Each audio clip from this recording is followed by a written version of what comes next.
seorang warga Israel Yuval Kestelman melihat orang-orang bersenjata menyerang sebuah halte bus di Yerusalem, kemudian ia bertindak cepat untuk menghentikan serangan itu. Saat serangan berhenti, kemudian Yuval Kestelman malah dibunuh oleh tentara Israel yang mengira Yuval adalah seorang penyerang. Yuval Kestelman, mantan perwira polisi Israel, dipuji sebagai pahlawan karena menghentikan penembakan mematikan pekan lalu yang kemudian diklaim oleh kelompok militan Hamas.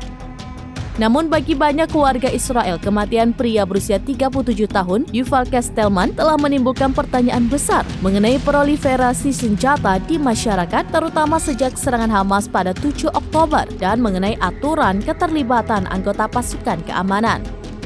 Saat serangan terjadi, Yuval Kestelman menghentikan mobilnya, mengeluarkan pistolnya, berlari ke seberang jalan dan melepaskan tembakan menewaskan dua pria bersenjata tersebut. Beberapa saat kemudian Yuval Kestelman tergeletak di tanah, terluka parah setelah ditembak oleh tentara Israel yang tampaknya salah menembak dan mengira dia sebagai penyerang ketiga. Israel mengatakan tentara hanya diperbolehkan menggunakan kekuatan mematikan dalam situasi yang mengancam nyawa. Namun para aktivis menuduh tentara melanggar aturan ketika warga Palestina terlibat.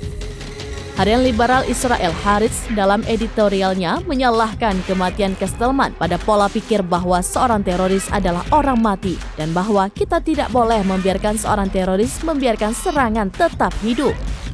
Kemunculan personel keamanan bersenjata merupakan hal biasa di Israel dan jumlahnya meningkat setelah serangan pada tanggal 7 Oktober.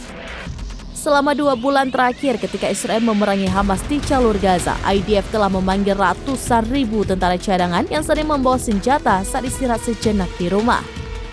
Pihak berwenang telah mengeluarkan senjata kepada unit pertahanan sipil yang baru dibentuk, sementara para pejabat mengatakan permohonan izin senjata telah meroket setelah serangan Hamas.